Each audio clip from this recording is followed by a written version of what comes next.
बिस्मिल्लाहिर्रहमानिर्रहीम। मैं हूं कामरान कुरैशी अस्करिया कॉलेज से। आज के इस लेक्चर में आपके सामने हाजिर हैं स्टूडेंट्स। आज का जो हमारा लेक्चर होगा वो होगा यूजेस ऑफ लॉजिक गेट्स। इससे पहले लेक्चर्स में आपने देखा कि हमने लॉजिक गेट्स को समझा, उनको डिज़ाइन करना, उनके सर्किट्स को समझा, उनके ट्रुथ टेबल्स को समझा डिफरेंट सिनेरियोज के अंदर, और फिर बुलियन फंक्शन से सर्किट्स बनाना और फिर उन सर्किट्स के ऊपर डिफरेंट वैल्यूज को रन करना या ट्रुथ टेबल्स वगैरह को उनके ऊपर ट्राई करना हमने सीखा। स्टूडेंट्स, इस लेक्चर का जो लॉजिक गेट्स वाला जो पार्ट है, इसमें यहाँ पर आज सारी बात को हम कंक्लूड करेंगे। आपने अगर इससे पहले जो है वो वीडियोस अगर नहीं देखी, जो पिछले लेक्चर्स हैं, तो वो आप काइंडली लाजमी देख लें, जिससे आपको जो है वो बेटर अंदाज़ा हो जाएगा इसका, और साथ ही साथ ये है कि आप नोट्स लाजमी बनाएं। अच्छा students, uses of logic gates आपके सामने पेशे खिदमत है। लॉजिक गेट्स आज जितना भी इलेक्ट्रॉनिक्स है, दो फर्क मैंने पहले भी आपके सामने अर्ज किए थे कि इलेक्ट्रिकल एंड इलेक्ट्रॉनिक्स में फ़र्क होता है। इलेक्ट्रिकल की जब हम बात करते हैं तो उसमें हम सिर्फ करंट के फ्लो की बात कर रहे होते हैं, और जब हम इलेक्ट्रॉनिक्स की बात कर रहे होते हैं तो फिर हम उसमें डेटा या जीरोज एंड वंस की फ्लो की बात कर रहे होते हैं। तो स्टूडेंट्स, यहाँ पर देखें तो लॉजिक गेट्स किसी भी इलेक्ट्रॉनिक सर्किट की बेस हैं, या किसी भी डिजिटल इलेक्ट्रॉनिक का जो सर्किट होता है या कंप्यूटिंग का जो भी सर्किट होगा, तो उसकी ये बुनियाद होंगे। कोई भी इलेक्ट्रॉनिक्स या कंप्यूटिंग का जो सर्किट है वो बगैर लॉजिक गेट्स के नहीं बन सकता। Some important uses one by one students हम डिस्कस करेंगे। लगभग यहाँ पर 14 यूजेस हैं। सिर्फ यही नहीं होते, और भी बहुत से होते हैं। सब यहाँ पर डिस्कस करना मुमकिन तो नहीं है, ये मैं आपके सामने डिस्कस करूंगा, लेकिन आपने ये कोशिश करनी है कि इससे फर्दर आपने बियॉन्ड दिस, इससे आगे जाना है, और जितना आप उसके बारे में सर्च कर सकें, डिस्कस कर सकें, वो आपने करना है। सबसे पहला यूज मेमोरी सर्किट्स के अंदर लॉजिक गेट यूज होगा। मेमोरी सर्किट्स में दो एग्जांपल मैं आपके सामने पेश करूंगा, फ्लिप फ्लॉप एंड लैच। ये दो ऐसे सर्किट्स होते हैं कि जिनको हम मेमोरी यूनिट्स के अंदर जो है वो यूज करते हैं। बगैर लॉजिक सर्किट्स के या डिजिटल लॉजिक सर्किट्स के फ्लिप फ्लॉप एंड लैचेस नहीं बन सकते। सो ओवरऑल अगर हम बात करें तो मेमोरी सर्किट्स जो होते हैं वो बगैर लॉजिक गेट्स के नहीं बनाए जा सकेंगे। स्टूडेंट्स, सेकंड जो इसका यूज है that is clock synchronization. CPU से रेलेवेंट एक टर्म है सेंट्रल प्रोसेसिंग यूनिट के अंदर। काफी सारी चीजें जो होती हैं वो सिंक्रोनाइज्ड होती हैं। हर चीज एक मुताबिकत के साथ काम कर रही होती है। कोई चीज किसी से पहले या बाद में नहीं, बल्कि हर एक अपने मुकर्ररा वक्त पर जो है वो काम कर रही होती है। तो सीपीयू की जो क्लॉक सिंक्रोनाइजेशन है, सिंक्रोनाइज का मतलब है एक दूसरे के साथ मुताबिकत, रब्त बना के और कोऑर्डिनेशन बना के काम करना। तो सीपीयू की जो कोऑर्डिनेशन है वो भी लॉजिक गेट्स के बगैर मुमकिन नहीं है। Third thing is data encoding and decoding. Data encoding and decoding की अगर हम बात करें तो इसमें हम जब डेटा ट्रांसमिट होता है या डेटा जब रिसीव होता है, तो ट्रांसमिट करते हुए भी डेटा को एनकोड किया जाता है, और जो है वो वापस रिसीव करते हुए भी डेटा को जो है वो एनकोड किया जाता है। अब जब हम डेटा को सेंड करते हैं तो तब भी जो है वो उसमें लॉजिक गेट्स का बड़ा अमल दखल होता है, और जब हम डेटा को वापस डिकोड करते हैं तो तब भी जो है वो डेटा को वापस डिकोड करते हुए भी हमें लॉजिक गेट्स की जरूरत पड़ती है। यूजेस ऑफ लॉजिक गेट्स में सबसे पहला जो यूज है वो है मेमोरी सर्किट्स। मेमोरी सर्किट्स के अंदर लॉजिक गेट्स यूज होते हैं, जिसमें से दो एग्जांपल हैं, फ्लिप फ्लॉप एंड लैचेस। इसके अलावा और भी बहुत सी जगहों पर मेमोरी के अंदर जो है लॉजिक गेट्स यूज हो रहे होंगे। Second thing is clock synchronization.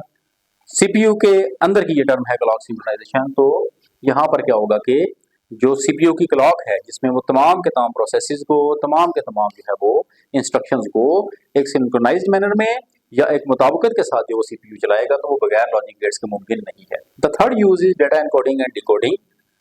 Data encoding and decoding में जो है वो जब डेटा कहीं पर भी किसी भी ट्रांसमिशन लाइन के ऊपर ट्रांसमिट किया जाएगा या किसी भी ट्रांसमिशन लाइन के ऊपर रिसीव किया जाएगा, चाहे वो वायरलेस हो या वायर्ड हो, तो उसमें एनकोडिंग एंड डिकोडिंग का एक जो है वो एलिमेंट आता है।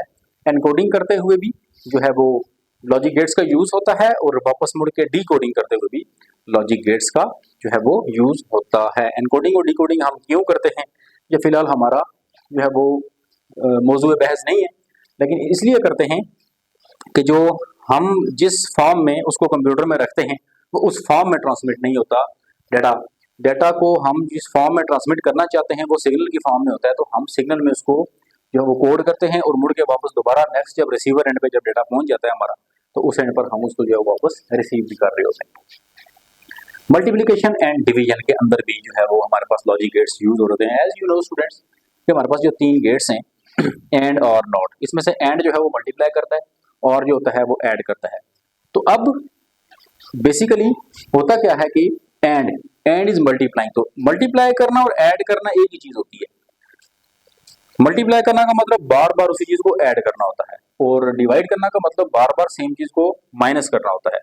तो ये एक सीक्वेंस के साथ काम हो रहा होता है। तो ये जो मल्टीप्लिकेशन एंड डिवीजन की बात हो रही है, ये सीपीयू की मल्टीप्लिकेशन एंड डिवीजन की बात हो रही है।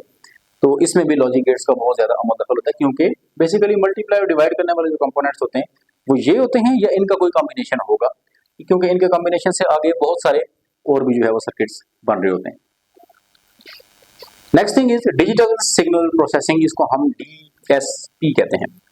जो डिजिटल सिग्नल्स होते हैं डिजिटल इलेक्ट्रॉनिक्स के अंदर, इनकी कई तरह की प्रोसेसिंग हो रही होती है। डीएसपी इसकी शॉर्ट फॉर्म है, डिजिटल सिग्नल प्रोसेसिंग। इसमें encryption, decryption, encoding, decoding and signals की रिप्रेजेंटेशन, सिग्नल्स की sending, receiving, all other relevant things जो होती हैं वो यहाँ पर हो रही होती हैं। इंशाल्लाह नेक्स्ट वीडियो में हम किसी वीडियो में इसको डिटेल से भी हम डिस्कस करेंगे। तो डिजिटल सिग्नल प्रोसेसिंग के अंदर भी जो है वो लॉजिक गेट्स बहुत ज़्यादा इस्तेमाल हो रहे होते हैं। इतना याद रखिए कि जहाँ पर सिग्नल की बात हो रही है, ट्रांसमिशन या रिसीविंग की बात हो रही है, सेंडिंग एंड रिसीविंग की बात हो रही है ट्रांसमिशन में, तो वहाँ पर लॉजिक गेट्स लाजमी यूज होते हैं, जिसको आप शॉर्ट फॉर्म में डीएसपी कहेंगे या digital signal processing, digital signals को प्रोसेस करना। The next thing is data encryption and decryption. Data जब सेंड किया जाता है या उसको वापस रिसीव किया जाता है, तो उसको सिक्योर बनाने के लिए, उसको सेफ बनाने के लिए, ताकि बीच में कोई थर्ड पार्टी उसको जो है वो रिसीव करके किसी भी मकसद के लिए यूज़ ना कर सके, तो हम वहाँ पर डाटा को उस फॉर्म में कन्वर्ट कर देते हैं कि जिस फॉर्म में वो सिर्फ और सिर्फ सेंडर एंड पे और रिसीवर एंड पे जो है वो अंडरस्टैंडेबल होता है। ना तो वो दरमियान में किसी भी थर्ड पार्टी को इसको ना तो एक्सेस कर सकती है, ना ही उसको डैमेज कर सकती है। थर्ड पार्टी से मुराद मैनी फैक्टर्स हो सकते हैं। तो हम ये करते हैं कि डाटा एनक्रिप्शन एंड डिक्रिप्शन में भी जो है वो हम डिजिटल लॉजिक गेट्स को यूज कर रहे होते हैं। तो स्टूडेंट्स अब तक जो है वो हमारे पास 6 चीजें आई: memory circuits, clock synchronization, data encoding and decoding, multiplication and division, digital signal processing, data encryption and decryption. इन 6 मकामात पर जो है वो डिजिटल लॉजिक गेट्स यूज हो रहे होंगे। नाउ 7वीं चीज कैलकुलेटर सर्किट्स। जितने भी हमारे पास कैलकुलेटर के सर्किट्स बनते हैं, कैलकुलेटर का क्या काम है? 4 बुनियादी काम होते हैं जी: ऐड करना, सब्ट्रैक्ट करना, मल्टीप्लाई करना एंड डिवाइड करना। तो कैलकुलेटर के जो सर्किट्स डिजाइन किए जाते हैं वो ऐसे डिजाइन किए जाते हैं कि वो अपना काम जब परफॉर्म करें तो वो एक्यूरेसी के साथ, स्पीड के साथ परफॉर्म करें, और वो एक्यूरेसी और स्पीड उनको मिलती है लॉजिक गेट से। तो कैलकुलेटर सर्किट्स के अंदर भी लॉजिक गेट्स यूज हो रहे होते हैं। The next thing is traffic light controls. आपने रोड पे ट्रैफिक सिग्नल्स देखे होंगे: green light, red light and orange या येलो लाइट। अब इसको देखा जाए तो उसमें जो वेरी क्विकली लाइट्स के कलर्स चेंज हो रहे होते हैं अकॉर्डिंगली एंड लॉजिकली, तो ट्रैफिक लाइट्स में भी जो है वो हमारे पास जो यूज हो रहे हैं वो यूज हो रहे हैं हमारे पास लॉजिक गेट्स यूज हो रहे हैं। Similarly students, robotics. ये रोबोटिक्स एक बहुत बड़ी फील्ड है। रोबोटिक्स वर्ड रोबोटा से डिराइव किया गया है। इसका मतलब होता है स्लेवरी या फोर्स्ड लेबर, गुलामी कह लें एक तरह से। अब रोबोट्स ऐसी मशीनें होती हैं कि जो होते तो कंप्यूटर्स हैं, बट ये फिजिकल कोई वर्क भी परफॉर्म कर सकते हैं। इनमें से कुछ ह्यूमनॉइड होते हैं, कुछ किस तरह के रोबोट्स होते हैं, कुछ किस तरह के रोबोट्स होते हैं। आजकल तो रोबोट्स इस तरह से हैं कि कुछ फिजिकल रोबोट्स भी हैं और कुछ जस्ट सॉफ्ट फॉर्म में या सॉफ्टवेयर की फॉर्म में भी रोबोट्स हैं। जरूरी नहीं है कि उसका फिजिकल वजूद हो, लेकिन वो लॉजिकली वहां पर प्रेजेंट है, जिसमें से चैट जीपीटी एक उसकी एक एग्जांपल है। That is not robot, but ये है कि दैट इज अ चैटबॉट, या आप ये कह सकते हैं कि आर्टिफिशियल इंटेलिजेंस की एक बड़ी जबरदस्त एक इन्वेंशन या फिर डिस्कवरी है। रोबोटिक्स के अंदर लॉजिक गेट्स बेशुमार मकामात पर यूज हो रहे होते हैं। Next thing is security systems. जितने भी सिक्योरिटी सिस्टम्स हैं, चाहे वो आग बुझाने वाले सिस्टम्स हों, या चाहे जो है वो अलार्मिंग सिस्टम्स हों, या चाहे जो है वो एंटी थेफ्ट सिस्टम्स बनाए गए हों, या फिर जो है वो किसी जगह पर गेट के ऊपर कोई सिस्टम लगाया गया हो जिसका ताल्लुक सिक्योरिटी से होगा, तो वो जो सिक्योरिटी सर्किट्स बनाए जाते हैं सिक्योरिटी सिस्टम्स के, वो बगैर लॉजिक गेट्स के तकमील नहीं पाते, उनकी तकमील बगैर लॉजिक गेट्स के नहीं हो सकती।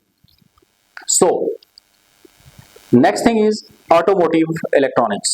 जितनी भी गाड़ियां आजकल डिजाइन हो रही हैं, बिलअमूम जो है वो तमाम गाड़ियां और बिलखसूस जो इलेक्ट्रिकल ईवीज, इलेक्ट्रिक व्हीकल्स, तो उनके लिए जो राइट टर्म है वो इलेक्ट्रॉनिक व्हीकल्स ज्यादा मुनासिब जो है वो टर्म होनी चाहिए। बहरहाल वो एक अलग बहस है। इलेक्ट्रिक व्हीकल्स या ईवीज, इनका जो इलेक्ट्रिक सर्किट डिजाइन किया जाता है तो वो कंप्यूटराइज्ड या एक सेंट्रल कंप्यूटर से जो है वो कंट्रोल्ड होता है, और फिर आगे फर्दर इसके कई इसमें सर्किट बोर्ड्स यूज हो रहे होते हैं, स्टार्ट से लेके एंड तक। बैटरी पावर्ड गाड़ियां होती हैं, आज आप सब फैमिलियर होंगे इस टर्म से, क्योंकि इलेक्ट्रिक व्हीकल्स अब कोई फ्यूचर की चीज नहीं रही बल्कि वो प्रेजेंट की चीज है, वो आजकल यूज हो रही है। तो वो भी बगैर लॉजिक सर्किट्स के जो है वो, या लॉजिक गेट्स के बगैर यूज नहीं हो सकती। याद रखें, जहां पर मैं लॉजिक गेट्स या लॉजिक सर्किट की बात करता हूं वहां पर मैं जीरोज एंड वंस की बात कर रहा हूं, वहां पर मैं बाइनरी डिजिट्स की या बिट्स की मैं बात कर रहा होता हूं, वहां पर मैं कंप्यूटर की बात कर रहा हूं। तो ऑटोमोटिव इलेक्ट्रॉनिक्स जितना भी है सारा का सारा, वो जो है सिर्फ गाड़ियां नहीं बल्कि और भी तमाम, इसके अलावा कई एग्जांपल्स आ सकती हैं यहाँ पर। इवन के आजकल के digital washing machines, air conditioners, LEDs, smart TVs, तमाम की तमाम जो टेक्नोलॉजी है वो सारी की सारी डिजिटल लॉजिक गेट्स या लॉजिक सर्किट्स से वर्क कर रही है, उसके थ्रू चल रही है। Home automation. होम ऑटोमेशन एक ऐसी टर्म है कि आज से कुछ अर्सा पहले तक तो शायद इसको एक ख्वाब ख्याल तस्वर किया जाता था, लेकिन अब ये एक रियलिटी है और एक्चुअल में वर्किंग है। तो स्टूडेंट्स, होम ऑटोमेशन जो है, इसमें घर को या किसी भी ऑफिस को या किसी भी बिल्डिंग को आप ऑटोमेटेड बना देते हैं। आपके doors automatic open and close हो रहे होते हैं, आपके पर्दे या कर्टन्स जो है वो ऑटोमेटिकली ओपन एंड क्लोज हो रहे होंगे, वो इस तरह के और जितने भी काम होते हैं इस तरह के, वो ऑटोमेटिकली कमरे में आप जाएंगे तो आप लाइट्स खुद बहुत ऑन ऑफ हो रही होगी, fan and AC and these kind of things. तो वहां पर भी डिजिटल लॉजिक गेट्स या लॉजिक गेट्स का बहुत ज्यादा मदखल है, इसके बगैर होम ऑटोमेशन मुमकिन नहीं हो सकती। इसको स्मार्ट होम का वर्ड भी यूज कर रहे होते हैं इसके लिए। मेडिकल डिवाइसेस जितनी भी हैं, चाहे वो ब्लड प्रेशर नापने वाली हैं, चाहे वो हार्ट बीट मेजर करने वाली हैं, चाहे वो पल्स रेट्स मेजर करने वाली हैं, चाहे जितनी भी मेडिकल डिवाइसेस हैं जो कंप्यूटराइज्ड डिवाइसेस हैं, उनके अंदर लॉजिक गेट्स लाजमन यूज होंगे, उसके बगैर वो नहीं बन सकते, क्योंकि वो कंप्यूटर है, कंप्यूटर लॉजिक गेट्स के बगैर नहीं चलता। एंड एरोस्पेस एप्लीकेशंस, इसका ताल्लुक हवाबाजी के साथ है, चाहे वो कमर्शियल फ्लाइट्स का हो, जो हमारे पास जहाज उड़ रहे होते हैं, लाइक यहाँ से हमारे बंदे लेकर दूसरी जगह पर जा रहे होते हैं, जिसको आप कहते हैं कि PIA की फ्लाइट्स जिस तरह से हो गई, एयर ब्लू की फ्लाइट्स हो गई, या फिर फाइटर प्लेन्स की हो गई, कोई फाइट में जंग में इस्तेमाल होने वाले जहाज हो गए, जिसमें से आप F-16 या F-17 या जो भी हो गए, वो सारे के सारे जो है वो, और जितनी भी एरोस्पेस की, चाहे वो रेडार्स हैं, चाहे वो मिसाइल टेक्नोलॉजी है, जितनी भी हवाबाजी के साथ जिस टेक्नोलॉजी का ताल्लुक है, तो स्टूडेंट्स उनमें लॉजिक गेट्स लाजमी यूज हो रहे होंगे। मैं एक बार सम अप कर देता हूं आपके लिए कि जितनी भी जो लॉजिक गेट्स हैं ये डिजिटल इलेक्ट्रॉनिक्स की बेस होते हैं, जीरोज और वंस पे चल रहे होते हैं। 3 बुनियादी लॉजिक गेट्स हैं, एंड, और, एंड, नॉट। एंड करता है मल्टीप्लाई, और करता है ऐड, एंड नॉट करता है इन्वर्ट, वैल्यू को उल्टा कर देता है। यूज कहां पर होंगे? मेमोरी सर्किट्स, लॉजिक्स, जो clock synchronization, data encoding and decoding, multiplication and division, digital signal processing, data encryption and decryption, calculator circuits, traffic light control circuits, robotics, security systems, automotive electronics, home automation, medical devices and aerospace applications. यहाँ पर न सिर्फ ये बल्कि इस जैसी दसियों बीसियों और technologies हैं जहाँ पर आपके लॉजिक गेट्स यूज हो रहे हैं। तो स्टूडेंट्स, आपने यहाँ नहीं रुकना, बल्कि आपने इससे बियॉन्ड जाना है, आपने इससे आगे भी सर्च करनी है। वीडियो बार बार देखें, चैनल को सब्सक्राइब करें, शेयर करें, और इसके नोट्स बनाएं। और अगर कोई क्वेश्चन आता है तो आप जो है वो कमेंट्स में लाजमी पूछें, तो अस्करिया कॉलेज इंशाल्लाह उसको आंसर करने की भरपूर कोशिश करेगा। Thank you, Allah Hafiz.